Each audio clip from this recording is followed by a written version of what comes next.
오직 너희는 그리스도의 복음에 합당하게 생활하라. 이는 내가 너희에게 가보나 떠나 있으나 너희가 한 마음으로 서서 한 뜻으로 복음의 신앙을 위하여 협력하는 것과 무슨 일에든지 대적하는 자들 때문에 두려워하지 아니하는 이 일을 듣고자 함이라.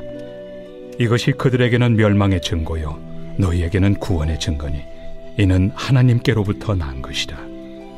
그리스도를 위하여 너희에게 은혜를 주신 것은 다만 그를 믿을 뿐 아니라 또한 그를 위하여 고난도 받게 하려 하심이라. 너희에게도 그와 같은 싸움이 있으니 너희가 내 안에서 본 바요 이제도 내 안에서 듣는 바니라. 나폴레옹이 어느 날 전쟁 중에 막사를 이렇게 방문하고 있는데 병사들이 보나파르토라고 하는 사람을 막 욕하는 것입니다. 이 보나파르토가 나폴레옹의 이름이거든요. 그 이야기를 듣는 순간 나폴레옹이 화가 나서 들어갔습니다. 병사들이 얼마나 놀랐는지 벌떡 일어나서 경례를 합니다. 나는 경례는 필요 없고 어떻게 뒤에서 내 뒷얘기를 하느냐라고 이야기를 했더니만 병사들이 그게 아니고 나폴레옹 당신과 똑같은 이름을 가진 사람에 대한 흉을 보는 것이다 라고 이야기를 했습니다. 그러자 나폴레옹이 그 사람을 데려오라고 하죠. 그러고 난 다음에 이렇게 얘기합니다. 네가 그 이름에 걸맞는 행동을 하든지 아니면 이름을 바꾸라고 이야기하죠. 우리가 예수님을 영접하는 순간 우리의 신분이 달라지게 됩니다. 요한복음 1장 12절에 보면 영접하는 자, 곧 그 이름을 믿는 자들에게는 하나님의 자녀가 되는 권세를 주셨다고 했습니다. 어둠의 자식, 멸망의 자식, 지옥에 갈 수밖에 없는 신분에서 우리는 창조주 하나님의 자녀, 영원한 생명을 소유한 사람들이 되어졌다라는 것입니다. 그렇다고 한다면 우리에게도 우리가 그전과는 다른 우리 그 신분에 합당한 삶을 살아야 되지 않을까요? 빌립보 교인들에게 사도 바울이 부탁한 내용이 바로 그것이었습니다. 27절을 보겠습니다. 오직 너희는 그리스도의 복음에 합당하게 생활해라. 이는 내가 너희에게 가보나 떠나 있으나 너희가 한 마음으로 서서 한 뜻으로 복음의 신앙을 위하여 협력하는 것을 해야 된다라고 이야기하고 있습니다. 사실 앞에 언급한 바와 같이 이 빌립보 교인들은 복음에 합당한 생활, 정말 다른 사람들에게 모범이 되는 생활을 하고 있었는데 문제는 이 빌립보 교인들은 밖에서는 아무 문제가 없었어요. 다 칭찬받는 삶을 살았는데 교회에 들어와서는 그게 아니었습니다. 빌립보 교회가 그때 극심한 고통을 겪고 있었는데 그것은 교회의 절대적인 리더십을 갖고 있는 여자분 두 분이 아주 심하게 싸우며 갈등하고 있었다라는 것입니다. 그래서 복음에 합당한 생활을 하라고 하면서 하셨던 말씀이 한 마음으로, 한 뜻으로 라고 이야기를 했다라는 것입니다. 그 이야기가 빌립보서 4장에 나와요.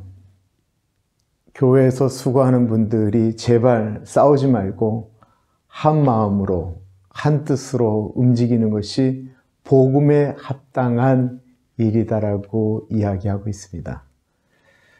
화합하는 것이 교회를 위한 것이고 성숙한 사람들의 모습이다라고 생각하면서 넘어갔으면 참 좋은데 그러지 못하게 될 때 그 좋은 교우들이 있는 빌립보 교회마저 흔들릴 수밖에 없었다라는 것입니다.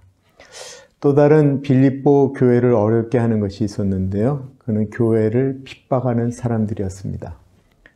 이들은 예수님만 믿으면 구원을 얻는다라고 하는 그것을 공격하는 유대인들 뿐만 아니라 로마의 사람들 모두 다 그 당시는 기독교를 적대시하였습니다. 28절을 보십시오. 무슨 일이든지 대적하는 자들 때문에 두려워하지 아니하는 이 일을 듣고자 함이라. 이것이 그들에게는 멸망의 증거요 너희에게는 구원의 증거니 이는 하나님께로부터 난 것이라. 내가 가지고 있는 이 복음이 진짜라고 한다면 뭐가 두렵겠어요? 내가 갖고 있는 돈이 진짜면 물건을 산 다음에 그 돈을 낼 때 두려운가요? 내가 갖고 있는 돈이 위조지폐라고 한다면 그 돈을 낼 때 무섭지 않겠습니까? 우리가 믿는 예수 그리스도가 유일한 구원의 길이다라고 하면 우리가 왜 흔들리겠습니까? 우리가 가지고 있는 복음을 가지고 살아갈 때 이것이 진짜이니까 담대하게 살아간다고 한다면 이것이 도리어 예수님을 믿지 않는 사람들에게는 그들이 멸망으로 가는 징표다라는 것입니다.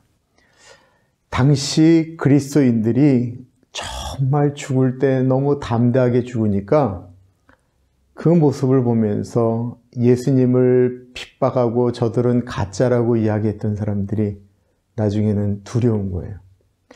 저 예수 믿는 사람들이 저렇게 담대하게 죽는 걸 보면 정말 저들이 믿는 예수가 유일한 구원이 아닐까라고 생각했다라는 것입니다. 그리스도가 유일한 구원이다라고 믿는 사람들은요, 죽음도 고난도 두려워하지 않게 되지요. 29절에 보면 그리스도를 위하여 너에게 은혜를 주신 것은 다만 그를 믿을 뿐 아니라 또한 그를 위하여 고난도 받게 하려 하심이라고 이야기했습니다. 오늘날 이 미국 땅에서 예수 믿는데 우리가 받는 고난이라는 것이 있나요? 목숨을 내놓을 만큼 불편한 일이 있나요? 이 미국에는 없습니다. 그래서 우리는 이 그리스도를 믿는 믿음으로 말미암아 고난을 당한다라고 하는 것을 잘 이해를 못하죠. 로마서 10장 9절과 10절은 우리가 잘 아는 구절입니다. 그리고 전도할 때 참 많이 쓰는 것이죠. 한번 볼까요? 우리 같이 한 목소리로 유명한 말씀이니까 한번 보도록 하겠습니다. 내가 만일 내 입으로 예수를 주로 시인하며 또 하나님께서 그를 죽은 자 가운데서 살리신 것을 내 마음에 믿으면 구원을 받으리라. 사람이 마음으로 믿어 의에 이르고 입으로 시인하여 구원에 이르느니라. 우리가 입술로 예수님을 주로 시인하면 구원을 받는다라는 거예요. 그래서 전도 가서 제발 예수님 영접한다라고만 한마디만 해주시면 됩니다.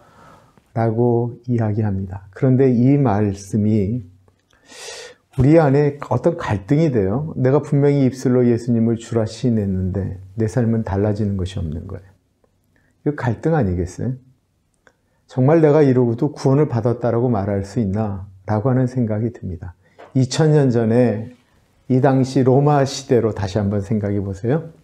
우리가 많이 봤던 영화들, 쿼바디스, 배너 같은 걸 생각해 보시면 그 당시 로마 사람들이 기독교인들을 핍박할 때 이렇게 질문하는 거예요. 네가 만약에 예수님을 주님이라고 고백하면 너는 죽는 거고 네가 예수님을 안 믿는다라고 하면 살려줄게. 이 로마서 10장 9절과 10절은 당시 사람들에게 내가 예수를 주라 시인한다라는 것은 목숨을 담보로 고백했던 질문이었다라는 것입니다. 그런 위험이 이제 빌립보 교회에 다가오게 됩니다. 그때도 복음에 합당한 생활을 하라고 바울이 이야기하고 있습니다. 30절입니다. 너희에게도 그와 같은 싸움이 있으니 너희가 내 안에서 본 바요 이제도 내 안에서 듣는 바니라. 사도 바울이 빌립보에 있을 때 그 귀신 들린 아이를 내쫓으면서 그가 모진 매를 맞고 감옥에 갇혀서 찬양했던 것들을 빌립보 교인들이 다 전설처럼 알고 있거든요. 그리고 지금 그들이 듣는 거는 사도 바울 선생님이 로마 감옥에서 어떻게 지나고 있는지를 이제 에바브로 디도 편을 통해서 듣게 됩니다. 보고 다 들었습니다. 그런 어려움이, 그런 고난이 이제는 여러분들에게도 닥칠 것이다라고 이야기합니다. 미국이 안 좋아졌다 하지만 그런 고난이 우리에게 닥칠 가능성이 있는가? 언제는 닥칠지 모르겠지만 아직은 먼 이야기라고 생각을 합니다. 그런데 저는 오늘 빌립보서를 묵상하면서 이런 생각을 하게 돼요. 당시 빌립보 교회를 이끌었던 두 리더, 요니게와 순두계라고 하는 두 여자분은 열심도 있었고 사도 바울과도 관계가 참 좋았습니다. 이분들은 예수님을 위하여 죽을 각오가 되어 있으셨어요. 예수님을 위해서는 고난도 받을 각오가 되어 있었고 복음에 합당한 생활을 하는 것도 아무 문제가 없었는데, 이들은 나는 예수님을 위하여 죽을 수는 있어도 저 유언이계와 순두계와는 도저히 같이 생활할 수 없다라는 것입니다. 이게 그들의 문제였어요. 그런데 이것이 넘어가지 않는 순간 복음에 합당한 생활은 아니다라는 것입니다. 오늘 이런 것들을 묵상해 보았습니다. 우리가 예수 그리스도를 위하여 큰 고난받는 것을 각오하는 것은 아주 먼 날의 일이고요. 우리가 진짜 복음에 합당한 것은 어떻게 보면 집에서 혹은 교회에서 혹은 직장에서 우리가 주님, 이거 정말 내가 넘어가기 힘든 것이지만 예수 그리스도를 위하여 제가 넘어가 보겠습니다 라고 하는 것 아닐까요? 한번 생각해 보십시오. 묵상해 보세요. 주님, 나는 이건 넘어가는 것이 주님을 위한 것이라고 생각 못하고 이것은 복음과 아무 상관이 없는 내 육체적인 생각이야 라고 이야기하며 누구를 미워하며 그것을 그대로 마음속에 두지는 않나요?